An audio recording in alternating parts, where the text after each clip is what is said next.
కరీంనగర్ జిల్లా హుజురాబాద్ కాంగ్రెస్ సీనియర్ నేత, మాజీ రాజ్యసభ సభ్యుడు ఉడతల రాజేశ్వరరావు జయంతి సందర్భంగా హుజురాబాద్ పట్టణంలోని సైదాపూర్ క్రాస్ రోడ్లో ఉన్న రాజేశ్వరరావు విగ్రహానికి హుజురాబాద్ కాంగ్రెస్ పార్టీ నియోజకవర్గ ఇన్ఛార్జ్ ఉడతల ప్రణవ్ పూలమాల వేసి నివాళులర్పించారు. ఈ కార్యక్రమంలో హుజురాబాద్ కాంగ్రెస్ శ్రేణులు భారీ సంఖ్యలో పాల్గొని రాజేశ్వరరావు చేసిన సేవలను గుర్తు చేసుకున్నారు.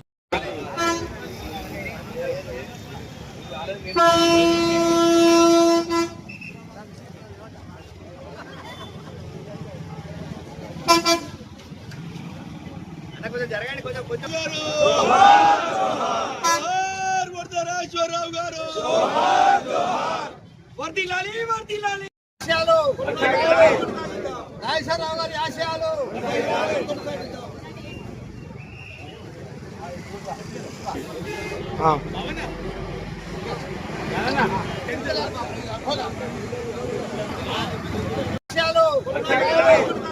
రాజేశ్వరరావు గారి ఆశయాలు